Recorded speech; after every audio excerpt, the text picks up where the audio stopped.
back to the show. This is The Law Show on CL 650. Can I get up with it?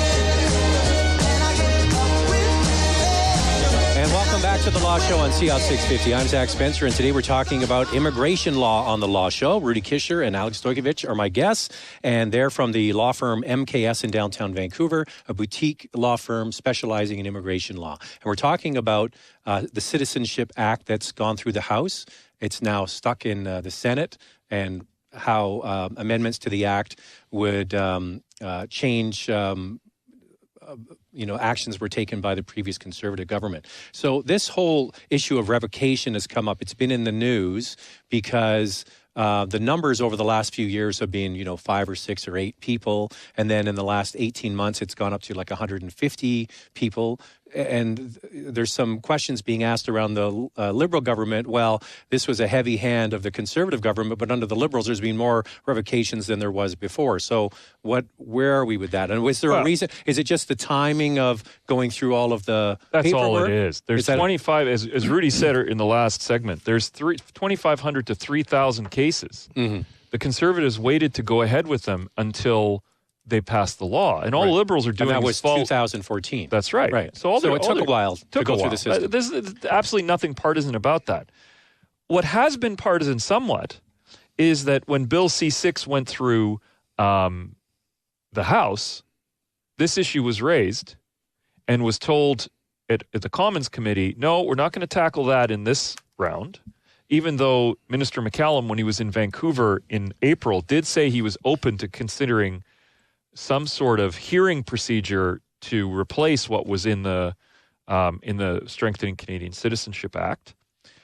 But that hasn't happened yet. Apparently, they're considering it, and when the current bill in its current form went to second reading at the Senate on September 27th, the adjournment that was put forward by one of the senators, Rina Omidvar, I think, was at least in some part because there was a desire among some of the senators and concern that revocation proceedings were proceeding in this manner without any type of or without sufficient procedural and constitutional safeguards for Canadian citizens, without the hearing right. Could this actually be a case where the Senate is actually doing something good here and flagging something and saying, send it back to the House for amendments? I mean, is that crazy talk that the Senate's actually doing its job?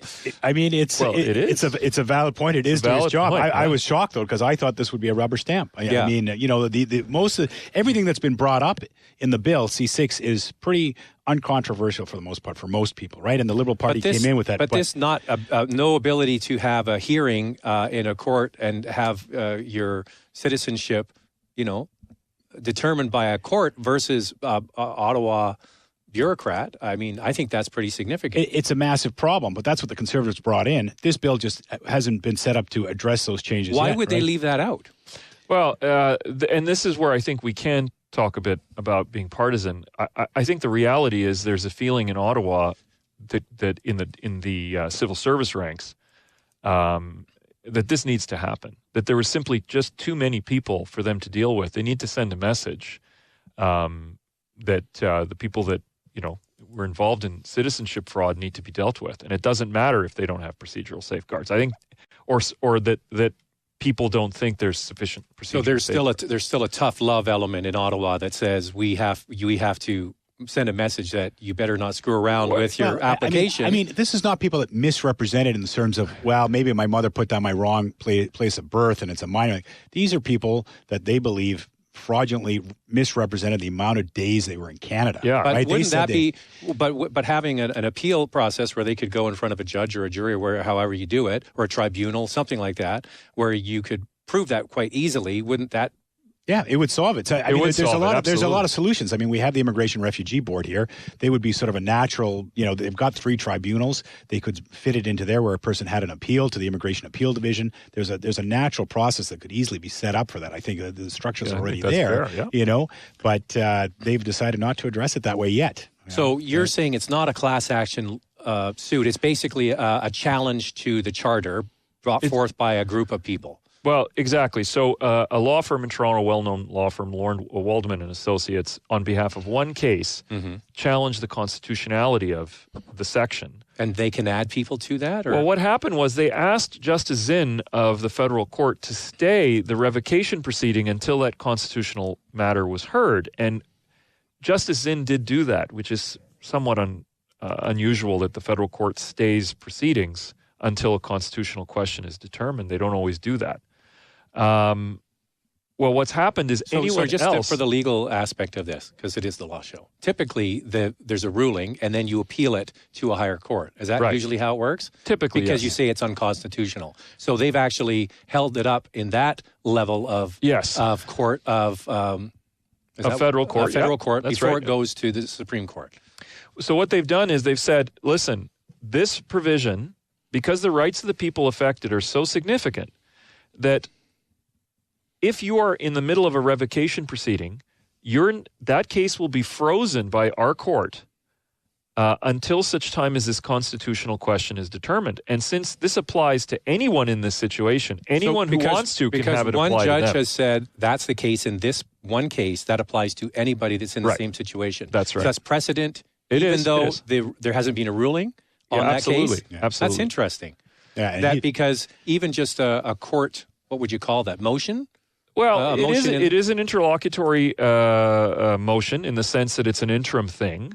But I think it's being motivated by two things. One, the consequences are really stark. Like you lose your citizenship, the ball gets rolling on a whole bunch of other things that may be irreparable. Once you're deported, they've sent you home to another country. I mean, what's there left to really discuss? I mean, so from that perspective, I think Justice Zinn was concerned that the consequences are so high. So that's part of it. And two, the question itself is important enough that the court has devoted a timetable to having it heard that's a bit on the accelerated side. They're already going to have a hearing in November. So it sort of makes sense to not allow any of these other cases to go forward without the court ruling on constitutionality first. So that's the Supreme Court is going to rule on that? The federal court is going to rule on that. The federal court, yes. Okay. And then, unfortunately, what that means, though, is you foreshadowed this earlier in your comment, Zach, and that is that if there is a question, where do we go from the federal court trial division? Federal Court of Appeal, and then we can go to the Supreme Court. Yeah, which could take 2 to 3 years. Wouldn't it have just been quicker to have an appeal process and a tribunal look at it? I was involved in a class action lawsuit years ago, and when it came to settlement, it was actually with Lorne, and the government had changed the rules in terms of how they were going to process immigration applications, had changed them, and then basically told everybody else to get lost. We're going to keep your money, and the rules have changed, and you're not qualifying. We're sending all your applications back, and we're going to keep your money. And when it came time to settle with the government, it was clear that the calculations that the government had done were set up such that, okay, we'll process these applications, but we're going to take 3 years because we know it's going to take you 3 years to get the Supreme Court of Canada if we do this and you guys win. So you might as well take this deal because you're not going to get any better if we fight it, right? So they clearly did that process. And here... They did the math on it, They did the math and said, listen, we'll see if they bring it, and if not, we might be saving money anyway. Right? It's not about justice. It's about practicality at the end of the day, not what's right. Okay, so I'm guessing there's sort of two sort of camps here.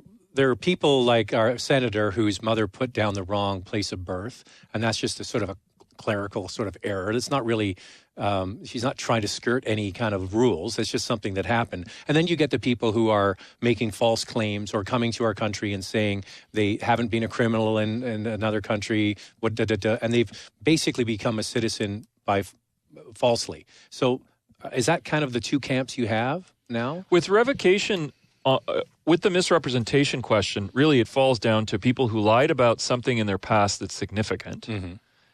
Such as, you had a criminal record in China that you've hidden, or your identity, or something significant like that, or you've simply lied about the amount of days that you've spent in Canada. Right. The big scandals that drove this, that drove the investigations between 2006 and 2008, and that resulted with several immigration consultants going to prison. And in our Vancouver example, which is New Can Consulting, Sonny Wang, who got a 6-year prison sentence for running a ring that did this also, In their instance, they were accused of manufacturing passport stamps. Mm-hmm.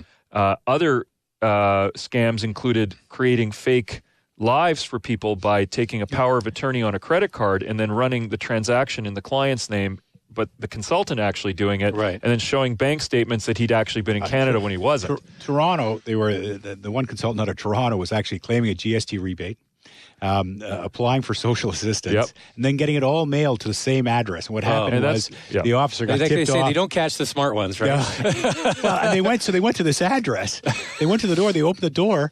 It was a brick wall behind it. There wasn't even anything there where it was getting delivered to this basement suite that was blocked. And meanwhile, what was the number? It was like 100 people had claimed that they lived in the same address? And we're getting sort of rent subsidies or something from the Ontario government that they were then using as evidence that they were living in Canada. And it was actually the Ontario Rentals Board that found out, who started the investigation and alerted the federal agencies to it. So, I mean, there was a failing clearly under the bureaucrats to sort of, do some vetting of who was applying, asking for what they weren't asking. When you looked at the old applications, the way they were processed without putting in tax returns, proof that you're in school, some sort of proof that you're actually so basic. Here. I mean, you weren't asking for any of that. You apply to get a 1-year lease in an apartment. You've got to come up with, private business versus government.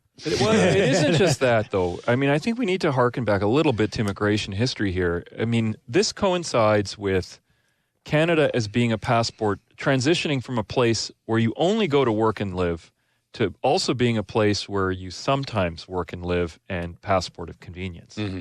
I mean, a lot of these motivating drives to skirting the residency obligation were because people never really intended to live here anyway. In the cases in Montreal and Toronto, there was a very strong Gulf element to them.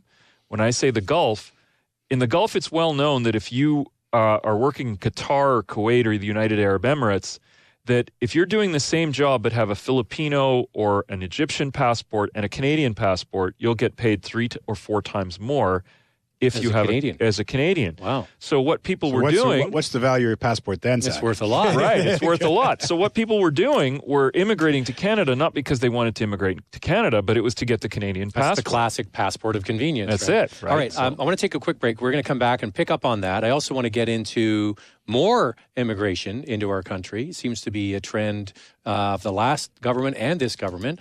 We're speaking with Rudy Kisher and Alex Stojkovic from MKS Law, immigration lawyers in downtown Vancouver. We'll pick it up next on CL 650. There's more of the show still ahead. This is The Law Show on CL 650.